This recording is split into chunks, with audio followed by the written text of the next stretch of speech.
blame the times I planned with you, or blame the times I bought still. What a shame I never really found the boy before I lost him.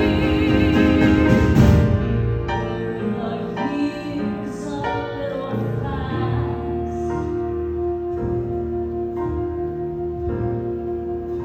Was his word a little free? Was there too much of a crowd? All too lush and loud, and not enough of me. Oh, I'll ask myself my whole life long. What went wrong along the way?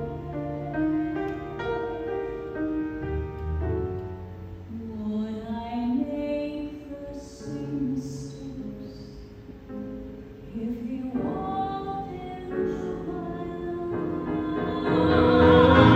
Today, if the night with the moon walked into my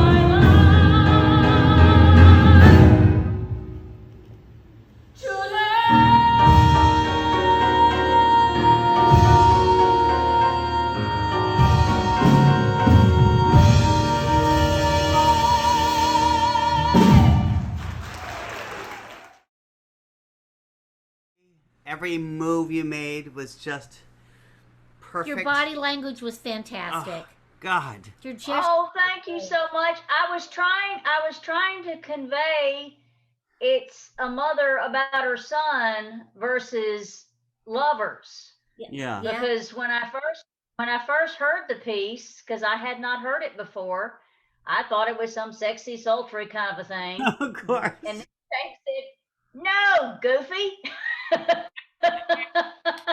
It's a mother and son, and I went, "Ew!" And I haven't ruled out actually using that song in the Relationships Cabaret, why not? you know. And I really don't know if I'm going to have to take it out of context that much, but I'll see. I mean, I've got to get my stories written first, and all of that. So And then you can interpret the song any way you damn please. yeah, exactly. As irony would have it, Paula's theme is relationships, and it just so happens this is just a, stage mom from hell that has run her son off. So there you go. He said, "Well, what songs are you gonna do?" And that immediately told me, well, I don't know, because I've got to write my stories first. He goes, "Oh, I'm so glad to hear you say that, because that's how it's done." I said, I tend to pull from the Great American Songbook, probably that even more so than musical theater per se. It just depends, because when you think about it, the only musical theater thing that I did with the first one was The Fable. The rest of them were Great American Songbook type stuff. One idea, just that's brewing, and I haven't written my story yet. And bear with me. Let me tell you. Okay, the original song in its context. It's an Elvis song. Uh-huh. Why do fools rush in? I love that. Why does man say only fools fall in love? It's one of my favorite songs in the world. Okay. But the story that I want to put with that is a newborn baby and adoptive parents that could not have their own kids, but they worship this kid and they fall in love with this kid. And that's, I'll flip that song totally out of context. Another idea I have, I was thinking in terms of doing the battered housewife, but I think I may do something instead of something. I'm now leaning toward not a battered housewife, but an ignored. Oh boy. Ooh, that's and sing Try a Little Tenderness from her standpoint. Ooh. Because typically you hear that song done by males a lot and all, but I want to talk like as the ignored housewife who I mean, in the original context, the song says she wears a shabby dress or whatever.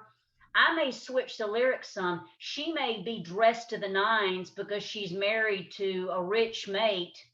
It gives her all these material things, but she's starving for tenderness. Yeah. Something like that. Love I that don't know. idea. She All might be right. on his arm when they're out in public and Mm. everybody sees him but not her.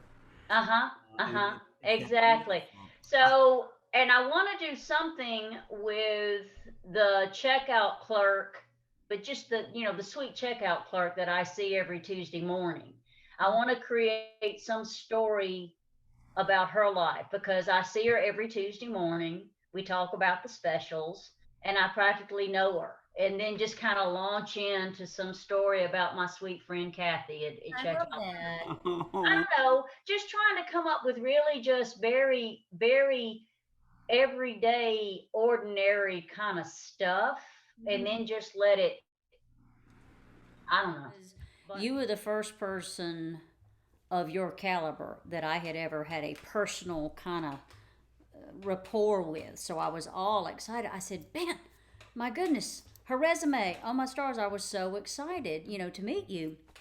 And we did the little awards bankment, and we got through it, and we lived to tell about the process. But we clicked, and I remember we went out for a glass of wine afterwards, and you were saying, "Well, tell me about yourself," of course, because I was just flabbergasted with you. And I told you that when we were living in Mobile, I did a cabaret show. I was just so proud of my little resume. And you said, "Well, fine, dear. Tell me about your cabaret." And so I go into great length and tell you about what I was doing in Mobile. I was quite proud of it. And you said, "Well, it sounds like what you were doing was fabulous entertainment. So score there. But do you want to know what a real cabaret is?" Now, I had been with this woman. I had been with this woman. I had been with this woman a little over 48 hours, and I had enough sense to know this chick's been in 54 below. Yes, please. I want to learn. So she goes, "Well, what you did in Mobile was lovely music and lovely entertainment. The cabaret is storytelling." Oh, in my universe. Yeah, what is storytelling? And I said, "Okay, well, I do." I said, "Well, I do chat between songs, and this next song, it's been several versions. Ella Fitzgerald had her version, and then Diana Krall did it, and then you were like, 'Darling, nobody really gives a rat's ass who recorded it here, recorded there. Tell me a story, and then sing that song. Tell me a story. It can be made up. Doesn't have to be true. You can lie. Make up a story, and then sing the song. And then in verse number 2, tweak the words just a little bit because it may fit your story coming in the back door, and then sing the song." So it was a lot of information to take in, but I was so excited. Well, then you came up with the idea, "Well, why don't you come to the festival, and I will teach you this process, and then you'll do a cabaret." I have never worked so hard in my life writing stories, and I have never considered myself a writer, and I still don't. I just kind of make stuff up and put it on paper. But I will never forget, I brought you my song list, I brought you my stories, and we went through the whole thing. And of course, I'm repeating myself. We've talked about Fable till we're blue in the face, but this is a really good example. Fable is the 11 o'clock song for Light in the Piazza. It's Margaret's big number at the end where Margaret has changed her thinking about letting her daughter get married and all of that. Well, the fact that my theme for this cabaret was "You are what you think," well, I just thought the Margaret Johnson story was perfect because Margaret changed how she was thinking about this and that and the other. And I'll never forget what Ann said to me. "Darling, that is Margaret's story. What's Paula's? If you want to sing Fable in Paula's cabaret, what is Paula's story?" Fine. I want to sing my song. So back to the drawing board. But it was one of the best trips back to the drawing board because that's when I finally really, really, really, really got it on what And it you was. nailed it. And what it well, thank you. But it was really cool. When we did the encore version of the cabaret, when we did Fable that second time, we did the unplugged version. And we didn't really explore the unplugged version as far as the accompaniment. Right. But we took it to that next level because if anybody who's seen Light in the Piazza, it's very formal, dum dum dum dum, like it's big, big, big, big, intense drama song, symphony, and all this kind of stuff. And here's the strings.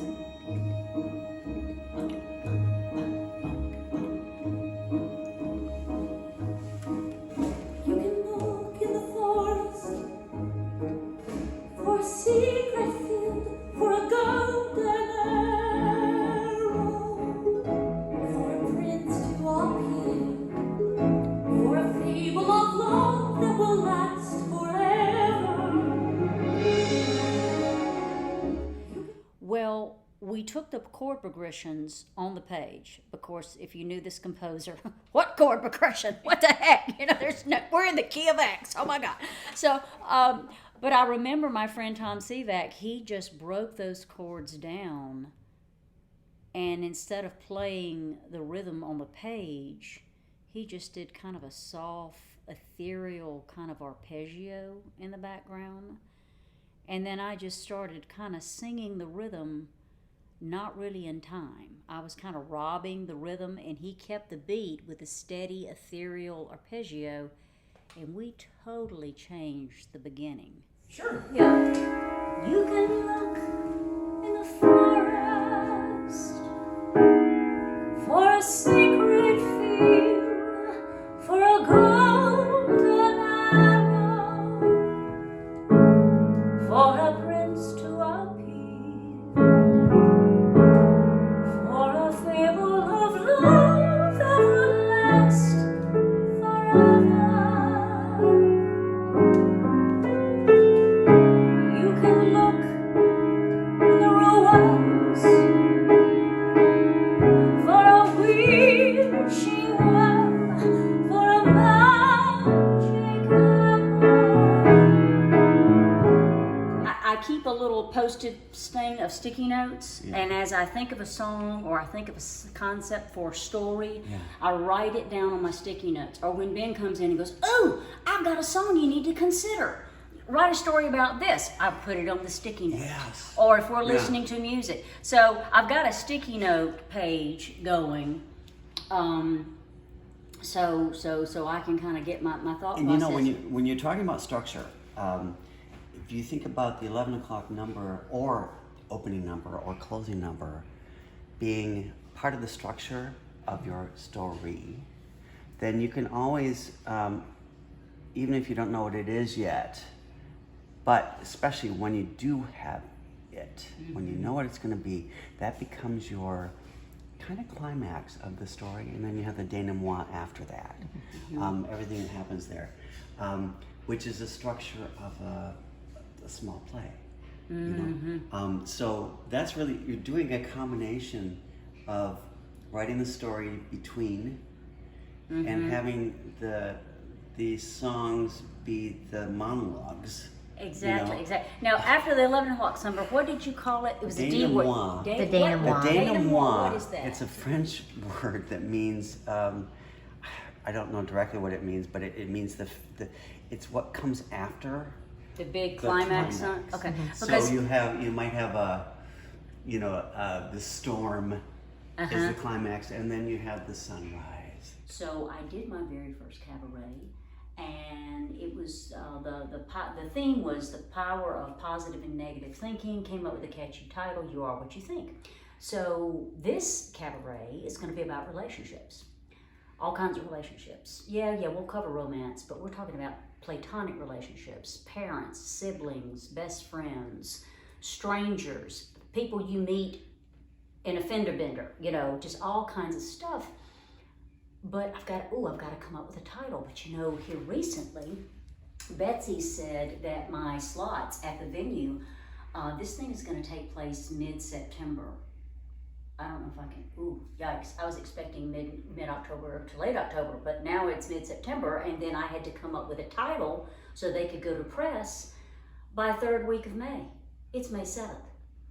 So anyway, I had dinner with you guys the other night, and I was telling them I have got to come up with a title. And I'm thinking about how can I come up with a title until I write my stories. So I started thinking about a couple of songs that I may use, and one of them is an old Dean Martin, "You're Nobody Till Somebody Loves You." But then Blake came with the idea, why don't you use a piece of that? And just talk through the words. You're nobody till somebody loves you.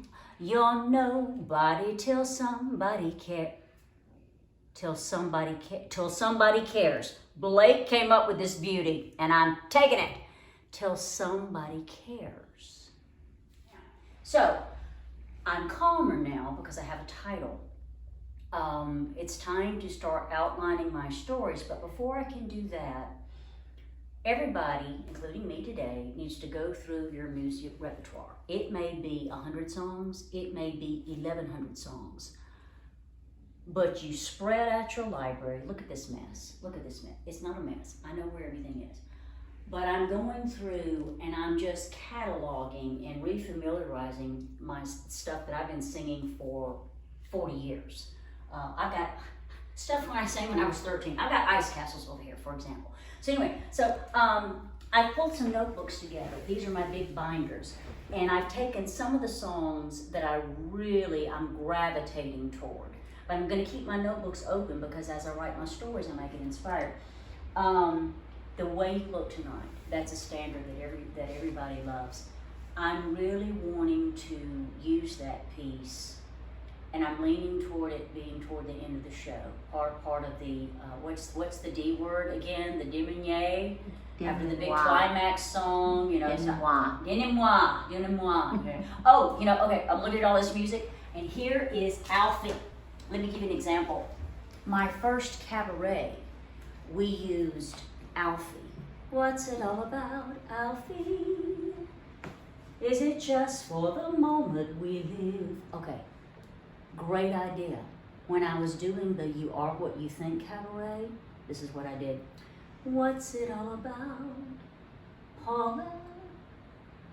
Is it just for the moment we live? What's it all about when you sort it out, Paula? Anyway, it worked great. So a lot of times you'll take snippets of songs, and you may not do the whole song in its entirety.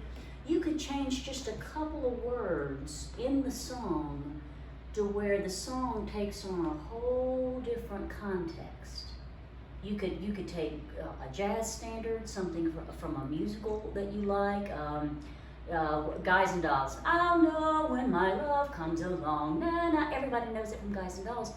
But you could be telling a story where, maybe you're exploring your career, and maybe your career is what is going to make you complete. So your career is your love.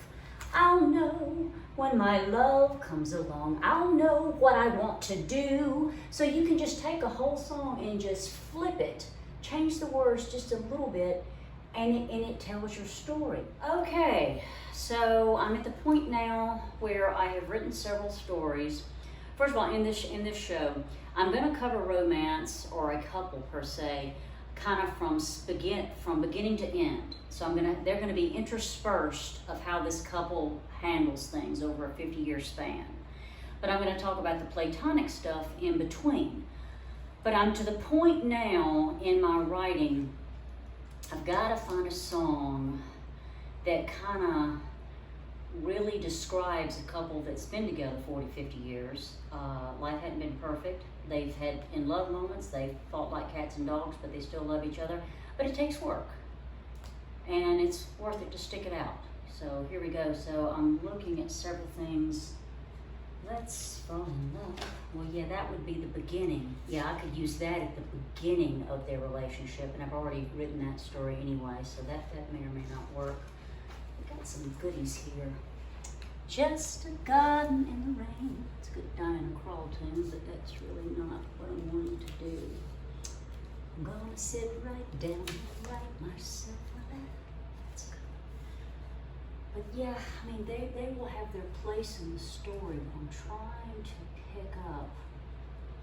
Have I told you lately that I love you? And again, that's the really positive. We want to kind of get at the end of the spectrum where after the have I told you lately moments, the sweet little sentimental movies, I want to get to something that really, you talk about real life, where you don't always disagree. Sometimes you're, total disagreement, and it's not working, but you work through it. How do you keep it going? How do you keep this script playing? How do you, this one might work. It's from the movie Best Friends. I don't even know if I ever saw that movie. Oh, but yeah. I think Melissa Manchester did this one. How do you keep the music playing? Yeah, how do you keep it playing after 40, 50 years? This might work. This might work. Gosh, I wish Jason were here. He's a much better piano player than I am, but I'll do the chord progressions. Fortunately, this thing has chords, so I can cheat and play the chords out my toes on the music. Let's see. How do you keep the music playing? How do you make it last? How do you keep the song from fading too fast? How do you lose yourself? I love these suspensions in someone and never lose your way. How do you not run out of new things to say?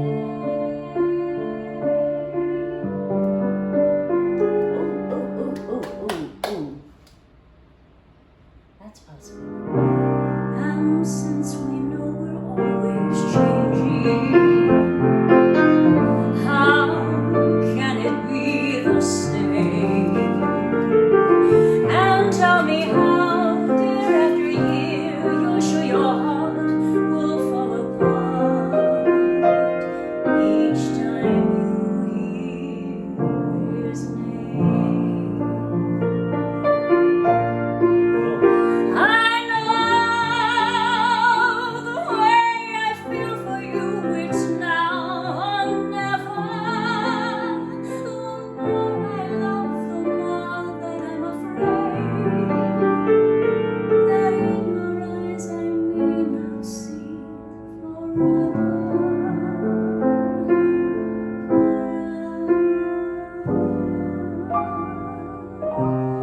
If we can be the best of lovers, yeah, be the best of friends. If we can try with every day to make it brighter as it grows, with any luck, then I suppose the music never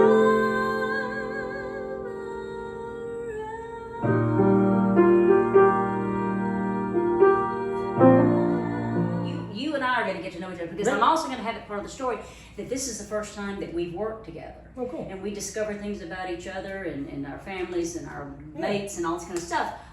But I think it would be really, really cool.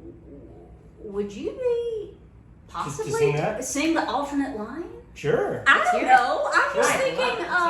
I mean, I'm a vaguely fair singer. I just love the idea Sure. of us. Is this not intended? Is it simultaneous? Yes. Oh, nice. Yeah. Yes. Yeah, I'd love to do that. I know. How do you keep the music playing? How do you make it last? More than love, I'm a friend.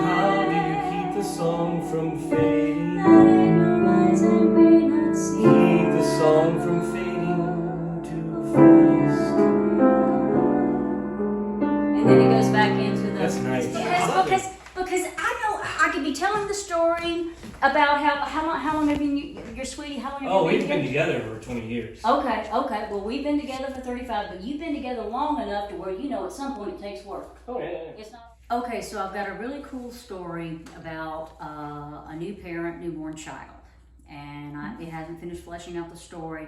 And most of the words in this song work except for verse 2.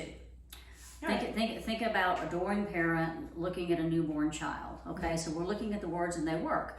Wise men say only fools rush in, but I can't help falling in love with you. Of course, everybody falls in love with their child, of course. But the second verse is problematic because in the original concept, when Elvis was singing to his sweet love, the second verse says, "Shall I say, would it be a sin?" Shall I stay? Shall I stay? Excuse me. Right. Shall I Stay. stay? Would it be a sin? Of course, that has nothing to do with a parent and a newborn child.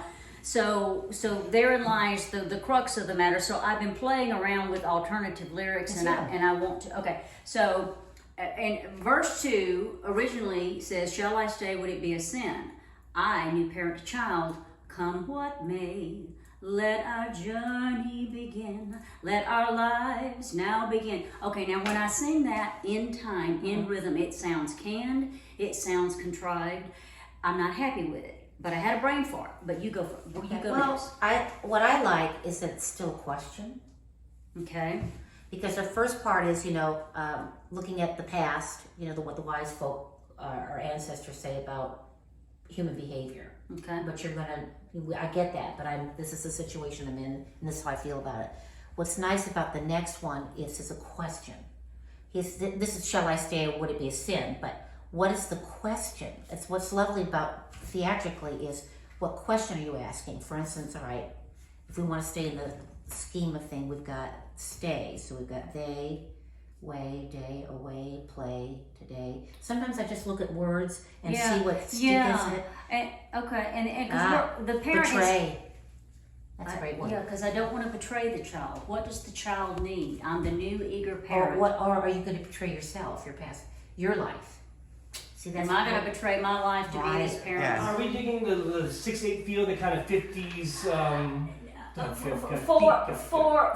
For the story we're telling, no.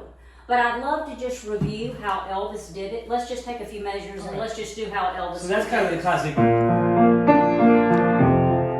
Thank you very much. Wise men say only fools rush in.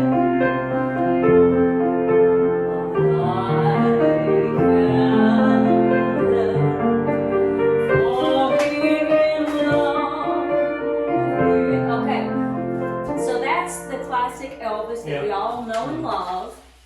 But what I envision, I'm telling a story, and at some point I'm going to give you a keyword, and you will start the accompaniment for the storytelling version, which is what I like to have in the key of B flat. Yep. And I'm thinking of doing some sweet little arpeggio. This is where your beautiful perfection, this is where you come in. Okay. If you tell me what you would like to play Are I'm the parent looking at that newborn child, and so the accompaniment will be in the key of B flat, but I'm thinking something up. Like kinda, like a lullaby. Almost lullaby music box, right? Yeah, So that's kind of what I'm thinking. it doesn't have to stay there, but it can definitely begin there. And are we? Right now I'm taking it out of that 6/8. Is that kind of what we're interested in? Like, I think, but we'll play with it. Wise men say only fools rush in, but I can't help falling in love with you.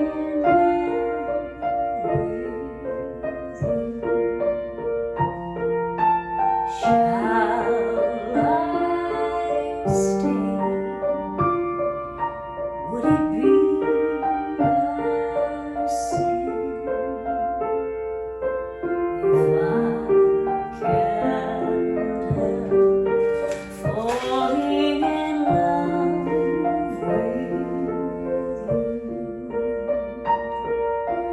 Like the river flows surely to the sea, my child, how it goes. Some things were meant to be.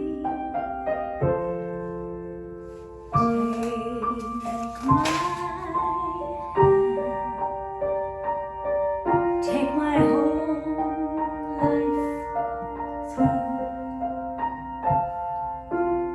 but I can't help falling in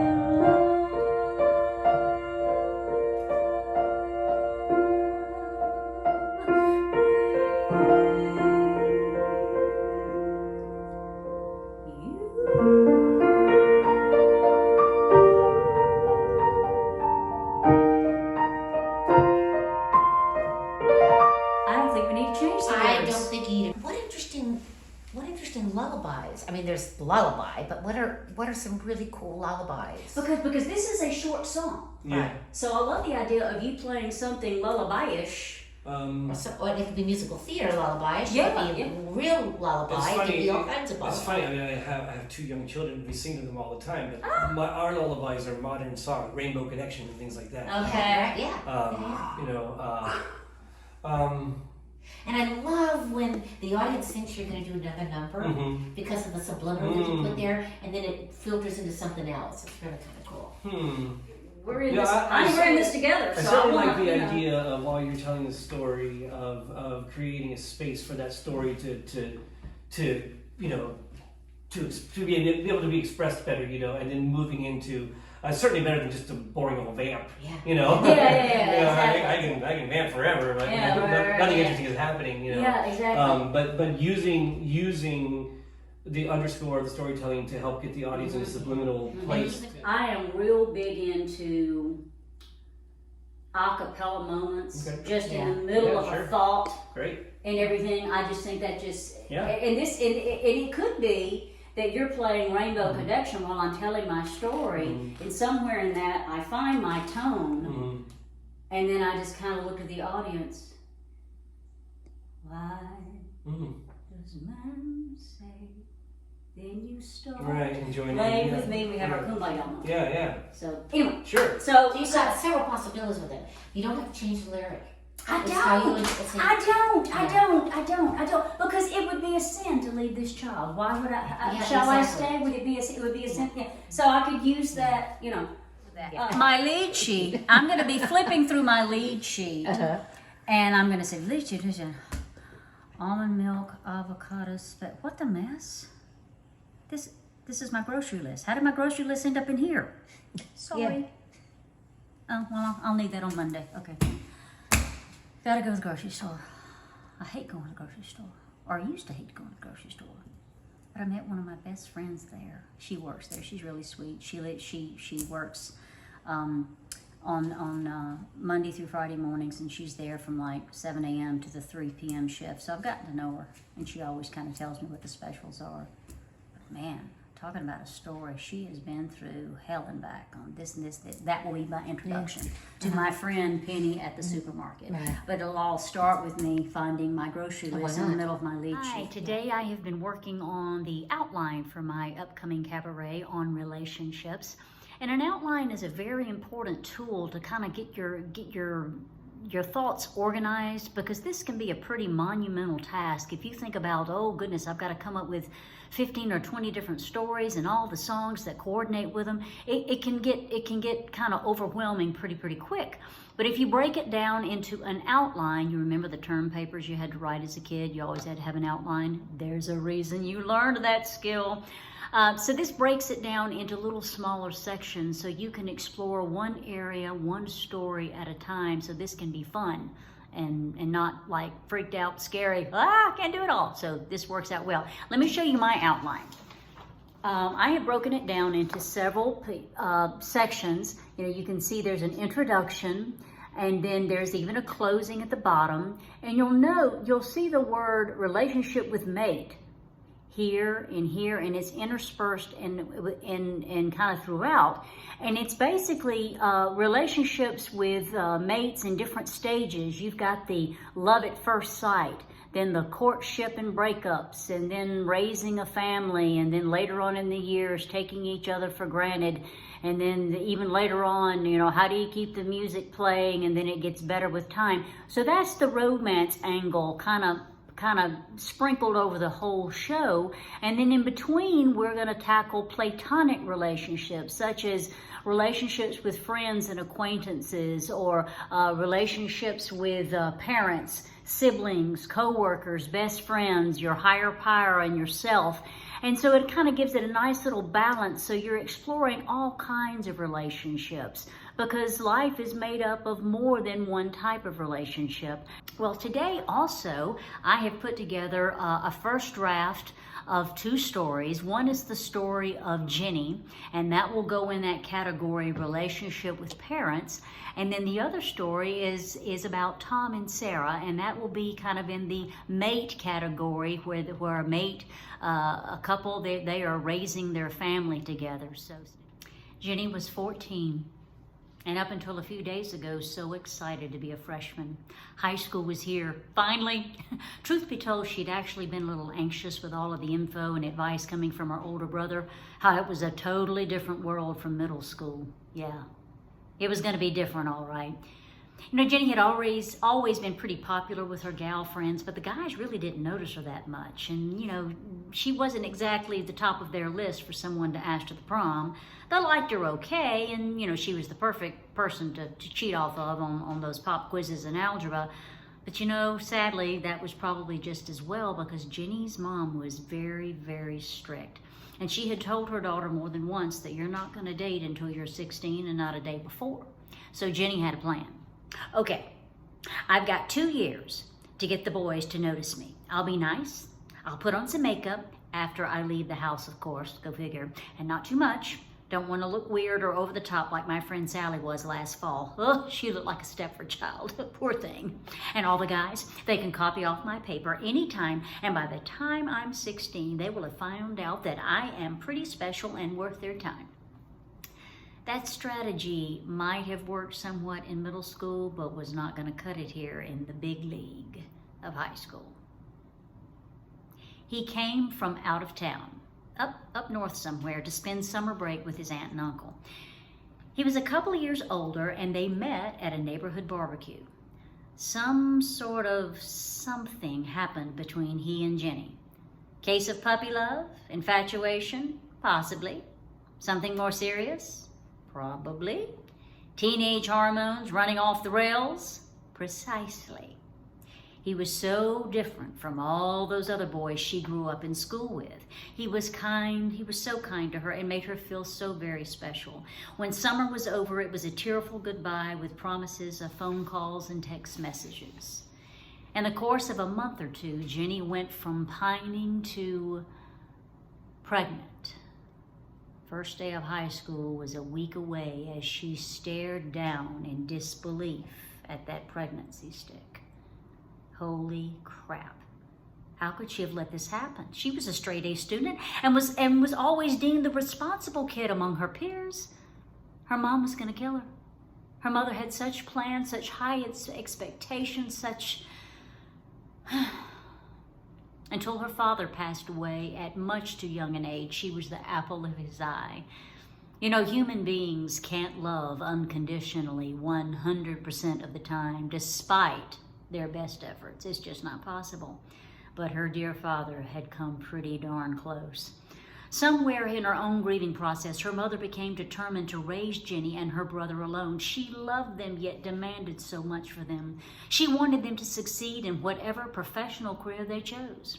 Straight A's were expected. No exceptions would be honored with a hug, and as long as you did your best pep talk. Not in this house. Jenny never forgot how excited she was to come home. She had gotten an A- in a biology's honors class. She was the youngest kid in the class, and she pulled off an A-. But she comes home only to hear the sting of her mother's reply, a minus? What answer did you miss? Why not an A+? She's thinking about all of this as she's staring down at that pregnancy stick. Yeah, I missed something, all right. A-, A+. Here's your plus sign, Mom, right here. Sweet young Jenny was at a crossroad in her life. Her mother would insist that she not keep the baby. There were decisions and choices to be made. Jenny felt in her spirit that keeping the baby and trying to raise it was not good for her, and it wasn't good for this child. She was a child herself. She boldly made her choice to have the baby and put it up for adoption. Jenny's aunt, her father's sister, lived in another state and welcomed Jenny with open arms into her home until the baby was born. Jenny's mother was a little hesitant because she had a whole other game plan in mind, but she came around and ended up supporting her daughter in this very, very brave choice. Jenny had come to love this child growing inside and wanted the best for this precious being. One very late night, right before the birth, Jenny lay there thinking of all the wonderful possibilities ahead for this child and herself. A new life, what I wouldn't give to have a new life. One thing I have learned as I go through life, nothing is for free along the way. A new start, that's the thing I need to give me a new heart.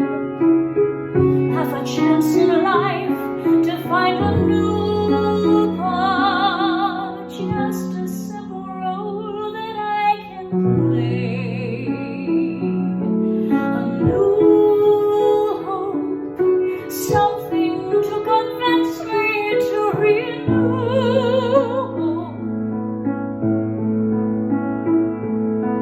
A new day, bright enough so you get the idea. I took a song from a Broadway show, took it out of its original context, and it's going to be Jenny's story. It's going to be kind of her salute and pledge to herself and to this child, sending it out into the world. I thought that was pretty cool. When Sarah and Tom married, they decided to wait on having kids. Both were in mid-20s, had thriving careers, and just wanted to enjoy the honeymoon a little longer before settling down with a family. Sounded like a good plan. When they hit 30, they started rethinking the baby thing. Sarah had more reservations than Tom. Her childhood was not picture perfect, and after years of counseling to cope with her own raising, she was still uncertain as to whether being a mother was in her heart. Tom was more open to kids, but Sarah wanted to feel the same way before they decided to pursue it. After a few months, though, of soul searching, Sarah had a change in perspective, so they decided to go for it. 4 years later, 3 miscarriages later, 2 in vitro procedures later, they were devastated and emotionally exhausted, as you can just imagine, right? A friend recommended adoption. Once again, Tom was more open to it than Sarah. But still, after more months of soul searching and really thinking about it, Sarah and Tom took the leap of faith and entered the adoption system. In their continued counseling sessions, Sarah kept going back and back to her childhood and all of the dysfunction, and was genuinely afraid that she was going to make the same mistakes that her parents made. She was saying, it would be a sin to put this child through what I went through. Tom sat there in front of the counselor and very lovingly reminded her, we're in this together. And we'll learn from our mistakes along the way. Imperfect as we are, we will love this child and stumble through it because we were chosen for this particular child. Darling, some things are just meant to be. Sure enough, 5 months later, their child was born and put into Sarah's arms. Yes, and as Tom wrapped his arms around Sarah and their newborn joy, again his heart just knew some things were meant to be. Wise men say only fools rush in, but I can't help falling in love with you. Shall I stay? Would it be a sin if I can't help falling in love with you? Like a river flows surely to the sea, darling, so it goes. Some things were meant to be.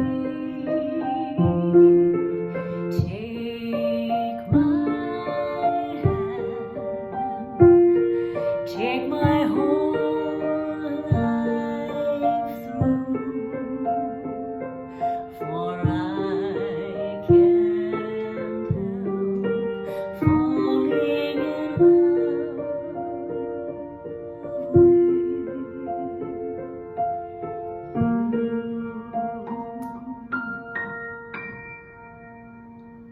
Thank you very much.